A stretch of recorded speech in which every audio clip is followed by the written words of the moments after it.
Film का नाम है रंग दे बसंती।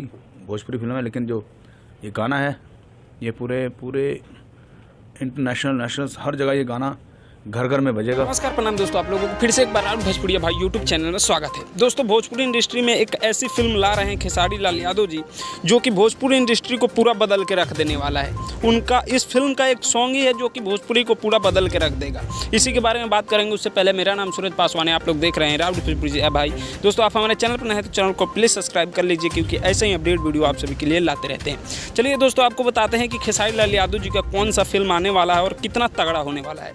दोस्तों, आपको बता दें कि ये जो इंटरव्यू कर रहे हैं ये मतलब भोजपुरी इंडस्ट्री के नहीं है, और जो रंग दे बसंती में जो फिल्म में जो गाना गाए हैं वो यही गाए हैं। आप लोग खुद देखिए, ये खुद बता रहे हैं। और ये मतलब जो गाना गाए हैं ये बहुत ही ज़बरदस्त गाना होने वाला है। रंग दे बसंती मूवी फिल्म का गाना का मतलब बोल है जय हनुमान जय राम, ऐसे ही मतलब कुछ गाना का टाइटल रखा गया है। और बहुत ही ज़बरदस्त मतलब गाना होने वाला है, इंटरनेशनल और नेशनल पे भी बजेगा। तो आप लोग वीडियो को लास्ट तक देख लिए, तो नीचे कमेंट बॉक्स में भी ज़रूर बताइएगा कि खेसारी लाल यादव जी का ये फिल्म कितना तगड़ा होने वाला है। बाकी मिलते हैं आप सभी से जल्दी नेक्स्ट वीडियो में, तब तक के लिए जय हिंद, जय भोजपुरी।